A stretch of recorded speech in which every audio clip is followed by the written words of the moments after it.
ඊට පස්සේ කැප්ටන් රීට හදිසි රාජකාරී වැඩකට ඔහුගේ කාර්යාලයට යන්න සිද්ධ වෙනවා. ඔහු යන්න කලින් සේරීට හදිස්සියක් වුණොත් විතරක් තමන්ගේ ඔෆිස් එකට ගන්න කියලා ලෑන්ඩ්ලයින් ෆෝන් එක දෙනවා. හැබැයි කැප්ටන් ඩී ගියපු ගමන් සේරීට හදිසි අවස්ථා ගොඩක් ඇති වෙනවා. ඇය කැප්ටන් ඩීට දිගට හරහට කෝල් ගන්න පටන් ගන්නවා. මුලින්ම කෝල් කරලා අහන්නේ දකුණු කොරියාවේ පාවිච්චි කරන VIP ෂැම්පූ බොඩි වොෂ් වගේ දේවල් නැද්ද කියලා. ඒ ASCII අයට නාන්න ඕන වුණාම උණු වතුර නැති ප්‍රශ්නේ එනවා. ඇය උණු වතුර නැතුව නාන්නේ කොහොමද කියලා ෆෝන් එකෙන් කෑ ගහද්දි කැප්ටන් ඩී තාමත් ඉවසීමෙන් ඇයට උපදෙස් දෙනවා. ඔහු කියනවා වතුර ලිපේ තියලා රත් කරලා නාන කාමරයේ තියෙන ප්ලාස්ටික් කවරය ඇදලා ඒක ඇතුලේ වාෂ්ප රඳවගෙන සීතල නොවි නාන තැනක් හදාගන්න විදිහ. කැප්ටන් ඩී දුරේ ඉඳන් උනත් සේරිගේ හැම පොඩි දෙයකටම කරදර නොවි උදව් කරන විදිහෙන් ඔහුගේ හිතේ ඇය කෙරෙහි තියෙන සැලකිල්ල ලස්සනට මතුවෙනවා. කැප්ටන් ඩී තමන්ගේ කාර්යාලයේ රාජකාරී කරමින් ඉන්න අතරේ සහ සේරිගේ කරදරාත්මක ෆෝන් කෝල් වලට උත්තර දෙන අතරේ ඔහුට බරපතල නිල ඇමතුමක් ලැබෙනවා. ඒ ඇමතුමෙන් කියන්නේ දේශ සීමාවේදී සංස්කෘතික වස්තුන් සොරකම් කරද්දී අල්ලගත්ත හොරුන් 3 දෙනා මිය ගිහින් කියලා. මේ 3 දෙනා වැඩිදුර පරීක්ෂණ සඳහා රැගෙන යමින් සිටි වාහනේ පාටමාපු රාශිගත සන්නාහ සද්ද බරපතල ට්‍රක් රථකින් හප්පලා සම්පූර්ණයෙන්ම විනාශ කරලා දාලා තියෙනවා. මේ අනතුර ගැන අහන කැප්ටන් ඩීට මේක සාමාන්‍ය එකක් නෙවෙයි කියලා හොඳටම විශ්වාසයි. මොකද මීට අවුරුදු කිහිපයකට කලින් ඔහුගේ අයියා මිය ගියෙත් මෙන්න මේ වගේ අභිරහස් ට්‍රක් රථ අනතුරකින්. ඒ නිසා ජොන් හියුක් කෙලින්ම තමන්ගේ ඉහළ නිලධාරියා වන චෝ ගං හමු වෙන්න යනවා. ඔහු චෝ ගංගෙන් ඉල්ලා සිටිනවා මේ මිය ගිය සොහොන්හොරු 3 දෙනාගේ සිදුවීම සහ මේකට පාවිච්චි කරපු අමුතු ට්‍රක් රථ ගැන පරීක්ෂණයක් කරන්න තමන්ට අවසර දෙන්න කියලා. මේ සිද්ධියෙන් පස්සේ අපිට අලුත්ම චරිතයක් පෙන්නනවා. ඔහු නමින් ග්වි සංජුන්. මොහු ලොකු මුදල් වංචාවකට දකුණු කොරියාවේ නීතියෙන් බේරෙන්න හොරෙන්ම රටින් පැනලා උතුරු කොරියාවට යන්න ප්ලෑන් කරන බවක් තමයි පෙන්වන්නේ. උතුරු කොරියාවේ සාමාන්‍ය විදිහට මුළු ගමේම එකපාරටම කරන්ට් එක යනවා. මුළු ගමම එකපාරටම තද කළුවරේ ගිලෙද්දී මේ නන්නාඳුන පරිසරය ඇතුලේ තනියම ඉන්න සේරි හොඳටම බය වෙනවා. ඒ ASCII ඇයට ගේ ඇතුළට කවුරු හරි එන අඩි ශබ්දයක් ඇහෙනවා. ඇය බය වුණත් ධෛර්යය අරන් බේරෙන්න හිතාගෙන එතන තිබුණු මල් පෝච්චියක් අතට අරන් බිත්තියට මුවා වෙලා ඉන්නවා. දොර ඇරගෙන ඇතුළට එන කෙනාට මල් පෝච්චියෙන් ගහන්න ලෑස්ති වෙද්දිම තමයි ඇය දකින්නේ ඒ ආවේ කැප්ටන් ඩී කියලා. කැප්ටන් ඩීව දැක්කම ඇය හොඳටම අඬන්න ගන්නවා.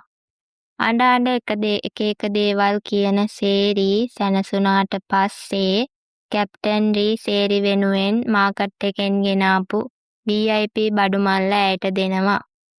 ඊට පස්සේ ඔහු පිටත් වෙන්න හදනවත් එක්කම සේරි අහනවා කොහේ හරි යනවද කියලා. ඒ වෙලාවේ තමයි කැප්ටන් ඩී කියන්නේ එයා හෙට පියොන්ග්යැන් යන්න ඕන. ඒ නිසා රෑ කෝච්චිය අල්ලගන්න යනවා කියලා. ඇයට පරිස්සමෙන් ඉන්න කියලා එදා රෑම පිටත් වෙලා යනවා. මේ විදිහට කැප්ටන් පිටත් වුණාට පස්සේ සේරිට ලැබුණු බඩු මල්ල ඇරලා බලද්දී කතාවේ පසු දර්ශනයක් පෙන්නනවා. කැප්ටන් ඩී මාකට් එකට ගිහින් ඉතාම ලැජ්ජාවෙන් සහ අපහසුවෙන් සේරිට අවශ්‍ය බඩු මිලදී ගන්න ආකාරය අපිට දක ගන්න පුළුවන්. වෙලෙන්ද රහස් කාමරයක හංගලා තියෙන දකුණු කොරියාවේ සුපිරිම මේකප් සහ ෂැම්පූ බඩු ටික කැප්ටන්ට පෙන්නනවා. කැප්ටන් ඩී සේරි වෙනුවෙන් මේ හැමදේම සල්ලි දීලා මිලදී ගන්නවා. ඒ වගේම සේරිට අවශ්‍ය යට ඇඳුම්ද හරිම ලැජ්ජාවෙන් මිලදී ගන්න හැටි අපිට මෙතනදි පෙන්නනවා. ඩී අර ට්‍රක් රථවල යකඩ තහඩු ගැන විස්තර සහ දත්ත ලබා ගැනීම සඳහා පියොන්ග්යැන් වල තියෙන රාජ්‍ය ආරක්ෂකාංශයේ ගොඩනැගිල්ල ඇතුළට පා තබනවත් සමගම ඔහුව ශනිකව අත්අඩංගුවටගෙන ප්‍රශ්න කිරීම කාමරයට රැගෙන යනවා. කාමරයේ ඉන්න සාමාන්‍ය මිලිටරි විමර්ශකයා ජොන් හියුක්ට තර්ජනය කරලා පාර දෙන්න ලෑස්ති වෙද්දිම ඔහුගේ ලිපුගොනු බලපු ඒ අංශයේ ලොකු නිලධාරියා බය වෙලා කාමරයට දුවගෙන එනවා. ඔහු ආපු ගමන් අර පහර දෙන හදපු නිලධාරියටත් පහර දීලා ජොන් හියුක් කියන්නේ උතුරු කොරියානු හමුදාවේ ඉහළ බලතල තියෙන ඩිරෙක්ටර් ජෙනරල්ගේ පුතා බව දැනගෙන ඔහුව වහාම නිදහස් කරනවා. නිදහස් කළාට පස්සේ කැප්ටන් ඩී ඒ ලොකු නිලධාරියා එක්ක පසුව කතා බහක යෙදෙනවා. කැප්ටන් ඩී පියොන්ග්යැන්ග් වල ඉන්න අතරතුර මිලිටරි ගම්මානයේදී කැප්ටන්ගේ විශ්වාසවන්ත සෙබළු 4 දෙනා දවල් කාලය පුරාම කැප්ටන්ගේ ගෙදරට වෙලා සේරි එක්ක කාලය ගත කරනවා. ඔවුන් ඇයට උදව් කරමින් එකතු වෙලා කෑම කමින් හරිම විනෝදයෙන් සහ සුහදව දවස ගත කරනවා. දවස ඉවර වෙලා රෑ බෝ වෙද්දී අර සෙබළු 4 දෙනා සේරිට සමු දීලා ආපහු තමන්ගේ නිල රාජකාරී සේවයට යන්න පිටත් වෙනවා. ඔවුන් එළියට බැහැලා යද්දී එකපාරටම මිලිටරි ගමට කඩන් වදින චෝචොල්ගාන් සහ ඔහුගේ පිරිස ඔවුන්ට මගදී හම්බ වෙනවා.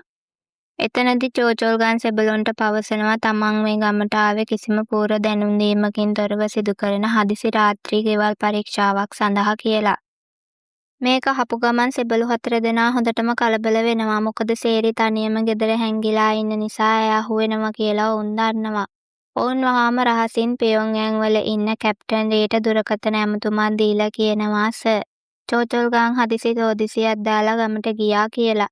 මේ වෙලාවේ පියොන්ග්යැන්ග් වල අර ලොකු නිලධාරියා එක්ක කතා බහ කරමින් සිටින කැප්ටන් රීට මේ ආරංචිය ලැබුණ ගමන් ඔහු තප්පරයක්වත් අපතේ හරින්නේ නැහැ.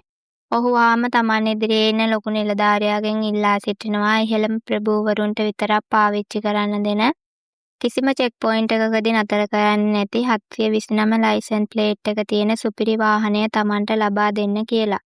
අර නිලධාරියාත් කැප්ටන්ගේ තාත්තගේ බලයට බයේ වහාම ඒ වාහනය ඔහුට ලෑස්ති කරලා දෙනවා. කැප්ටන් රී ඒ වාහනයත් අරන් පිස්සුවෙන් වගේ මිලිටරි ගම් බලා වේගයෙන් දියපද වාගෙන එනවා. මිලිටරි ගම්මානයේ ගෙවල් හදිසි සෝදිසි කරමින් යන චෝචොල්ගාන් කැප්ටන් ඩීගේ ගේ ඇසලට පැමිණෙනවා. කැප්ටන් ඩී මේ වෙලාවේ පියොන්ග්යැන්ග් ගිහින් ඉන්න නිසා ගෙදර පාළුවට තියෙන්න ඕන බව ඔහු හොඳින්ම දැනගෙන හිටියා. නමුත් පුදුමයකට වගේ කැප්ටන්ගේ ගෙදර ලයිට් දාලා තියෙනවා දැකලා චෝචොල් සැක හිතනවා. ඔහු වහාම තමන්ගේ සෙබළුත් එක්ක ගේ ඇතුළට කඩාගෙන වදිනවා. සේරි ඒ වෙලාවෙම කුස්සියේ ගබඩා කාමරයේ හැංගෙනවා. චෝචොල්ගාන්ගේ එක් සෙබළෙක් මේසේ උඩ තිබෙන තේ කෝප්පය චෝචොල්ගාන්ට දෙන ගමන් කියනවා මෙතන කවුරු හරි ඉඳලා තියෙනවා කියලා. චෝචොල්ගාන්ගේ නියෝගයට අනුව සෙබළු මුළු ගේම පීරන්න ගන්නවා. අන්තිමේදී කුස්සියේ ගබඩා කාමරයේ හැංගිලා හිටපු සේරිව උන්ට පවසනවා ඇයට එළියට එන්න කියලා. සේරි එළියට ආවට පස්සේ ඇයගේ ඔළුවට තුවක්කුව දික් කරගෙන චෝචොල්ගාන් ඉන්නවා. මේ වෙලාවේ සේරි නම් ඉන්නේ හොඳටම බය වෙලා. මේ වෙලාවේ හරියටම මුළු ගමම දෙදරවමින් අර පියොන්ග්යැන්ග් වලදී ලොකු නිලධාරියාගෙන් ඉල්ලගත්තු 729 ලයිසන්ස් ප්ලේට් එක තියෙන ප්‍රභූ වාහනය චෙක් පොයින්ට් දූවිලි අවුස්සමින් ඇවිත් කැප්ටන් ඩීගේ ගේ ඉස්සරහා නවත්තනවා. වාහනයෙන් බැහැලෙන කැප්ටන් ඩී ඉතාමත් තේජවන්ත විදියට චෝචොල්ගාන්ගෙන් මෙහෙම අහනවා. ඔයාලා මගේ විවාහ ගිවිසගත් කාන්තාවට මොකද්ද මේ කරන්න යන්නේ? කරුණාකරලා තුවක්කුව පහලට දමන්න පුළුවන්ද කියලා අහනවා. එතනින් අපේ දෙවෙනි එපිසෝඩ් එක අවසන් වෙනවා. දෙවෙනි එපිසෝඩ් එකේ අවසානයේදී අපිට පෙන්නනවා පසුබිම් කතාවක්. එතනදී සේරි තමන්ගේ පවුලේ අයගෙන් කිසිම ආදරයක් පිළිගැනීමක් නැතුව මාරම පීඩනයකින් ඉන්න නිසා ඇය යනවා සූසයිඩ් කරගන්න හිතාගෙන ස්විට්සර්ලන්තෙට. එහෙ තියෙන වේදනාවකින් තොරව මිය යන්න උදව් කරන සායනයකට ගිහින් එයාට මිය යන්න ඕන කියලා ඉල්ලනවා. හැබැයි ඒ සායනයෙන් සේරිගේ ඉල්ලීම ප්‍රතික්ෂේප කරනවා. ඒ වෙනුවට එහි සිටින උපදේශකවරිය සේරිට කියනවා ස්විට්සර්ලන්තයේ තියෙන ලස්සන තැන් ටිකක් බලන්න යන්න එතකොට ඔයාගේ ඔය තීරණය වෙනස් වේවි කියලා. සේරි කියනවා එයින් වැඩක් වෙන්නේ නැහැ. හැබැයි සේරි ඒ ගයිඩ්ලයින් එකට අනුව ගිහින් බලන්න තීරණය කරනවා. කඳු මුදුනකට ඉන්නකොට සේරි දකිනවා මිනිස්සු නිදහසේ අහසේ පැරග්ලයිඩින් කරනවා. එතනදී පැරග්ලයිඩින් ක්‍රීඩාවේ යෙදෙන අයගේ විශේෂ දක්ෂතා දකින සේරි පුදුම වෙනවා. එයාගේ කටින් වාව් කියන වචනය පිට වෙනවා.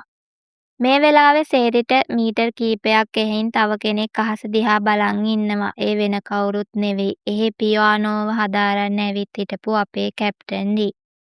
දෙන්න එකිනෙකාව අඳුරන්නේ නැහැ. කතා කරන්නේ නැහැ. හැබැයි දෙන්නම එකම කඳු මුදුන එක ළඟ හිටගෙන එකම අහස දිහා බලලා ඒ සුන්දරත්වයට පුදුම වෙනවා.